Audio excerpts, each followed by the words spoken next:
We're here at a rain-soaked Cusack Park. This is why we're inside the press box, because to go out there you'd need Noah's Ark, Jamesie, and we're not going to do that. Noah's Ark, though, despite that Clare were driving the Ark today, they still lost the ultimate battle. They did, unfortunately, but at least pride restored, Máire Trease. We saw them, I think, back to the levels that they were at last July, last August, and as I said, it's just disappointing that after producing a performance like they did today, where they'd live with anybody, unfortunately, like Galway yesterday, they exited the championship. It's such a shame, and I know if people knew the answer we wouldn't be discussing it, but it's such a shame that whatever on button they had was turned off for a while and then they were turned back on for today. How do you even explain that? How do you begin to explain it? Well, I mean, listen, they met two really serious teams. I mean, Tip were really up for it in Ennis a fortnight ago, and obviously Limerick, we're looking for payback for, I think they've last three championship matches to Clare, and particularly last year, and Limerick obviously were playing for their own future as well. So, but yeah, we just didn't come remotely close to producing anything like our best form on those two matches, and I suppose management and the players themselves will be scratching their heads for the next 6 months, trying to figure out why that's the case. But look, they brought intensity today that we maybe didn't have, and a physicality and an aggression level today that we didn't have maybe in either of those two games. And I thought we set the tone from the off, and I suppose with Shane O'Donnell, Tony Kelly and John Connon, that inside line, we were a lot more direct. We got early ball into them and got the early dividend with Shane's goal and 1-1 on the board inside the first minute. And Tony obviously got a fantastic goal just before half time. So yeah, a lot of soul searching done, I'm sure, during the week, but that's championship hurling, and we played 4, we won 2, and we're out on scoring difference, and unfortunately that's the harsh reality of it. Probably could be seen as two questions in one, but I suppose one, will the players and the managers be given time to do a bit of soul searching and regroup and recalibrate up until the next league, which seems very, very far away? And two, should they be given that time, or are people right to be questioning? Where do you fall on that? Well, listen, I mean, I'm behind the management team. I think their track record speaks for itself. Obviously we all know how close we were last year to making it to the ultimate stage.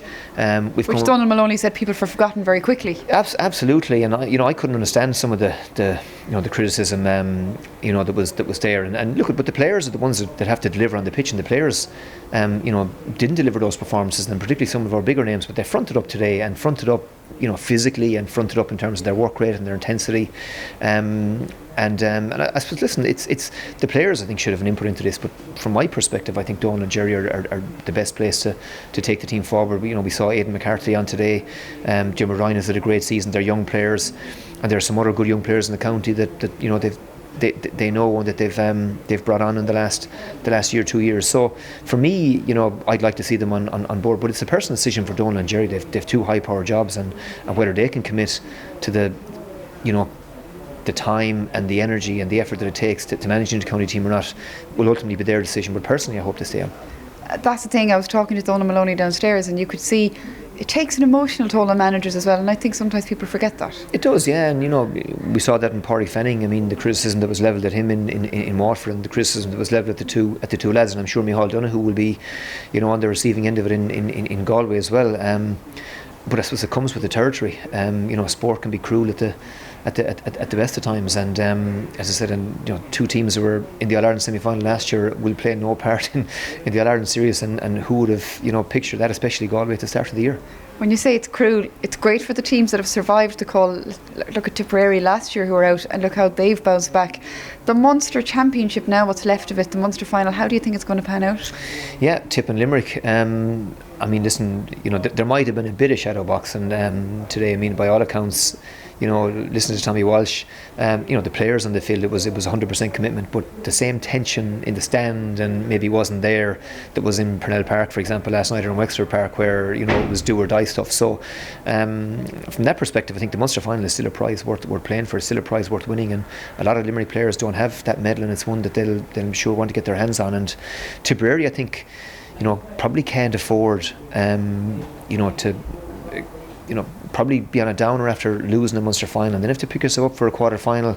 That could be a dangerous game for them, and then have to go again for a semi-final. I think with the age profile of Tipperary, I think they'll want those gaps between the matches, and I think they'll want to maintain the momentum and the form that they have. But Limerick won't be backing down, and with Keane Lynch, Gerard Egerty, Graham Mulcahy, who's the other one, Declan Hannon on the pitch from the start, you'll feel that they'll maybe looking for the small percentages that would take it their way. So I think it'll be no more than the Leinster final. We've got 2 really great provincial finals to look forward to. I'll do a bit of stirring now, as we say in the West. Were you a bit annoyed by the team that John Kiely selected for Limerick today, thinking, geez, if he went full pelt of it, Clare could still be there? Well, listen, that's John Kiely's prerogative, and John Kiely. But did it annoy you? It didn't, to be honest about it. No, I mean, listen, you were hoping that Limerick, that Limerick would have their strongest 15 out, but. Listen, John Kiely has to look after Limerick. He can't be worrying about Clare, and similarly, I mean, there was speculation that Liam Sheedy would throw in some of the 21s and give them game time to see what depth he has. So no issues with we'd probably Limerick. Do the same. Yeah, no issues with Limerick, as I said. I mean, John Kiely's a job to do, and that's manage Limerick. I mean, we're the ones, I suppose, that maybe are the architects of our own downfall. I mean, we allowed. We only beat Waterford, I suppose, by a point, and we suffered 2 heavy defeats. So, we knew our fate coming into today. All we could do was win our own match and see how far that took us. And we did that, and we take a lot of solace from that. But unfortunately, it's not enough. Finally, you speak about fate there. Let's go looking into the future, gazing. If I was to ask you now to put money on it, who do you think, out of what we've seen, and I know it's still quite early, the All-Ireland finalists, who would you put your money on? Yeah, well, I think, and I've been consistent in this, I think there'll be 3 Munster teams in the semi-final. I still think the levels that Cork, Tip and Limerick are operating at are arguably higher than what the bar has been in Leinster. Now listen, the Leinster teams might have something to say about that yet. So the 3 Munster teams, and I still think that Kilkenny, if they get all their players back, if they can get Richie Hogan on the pitch. Killian Buckley obviously played last night, and he needed those 70 minutes in his legs. He'll be better for that. I still think Kilkenny will be in the last 4, but 2 Munster teams think in the All-Ireland final, and at the moment I think it could be depending on what way the draw course pans out, Tip and Limerick possibly a 3rd time, Tip and Cork, but Tip will be there. Tip will be there. Well, you heard it here. Tip will be there. Unfortunately for me, Galway won't be there, and unfortunately for you, Clare won't be there, but we might be there, Jamesie. We might be there. Good moment.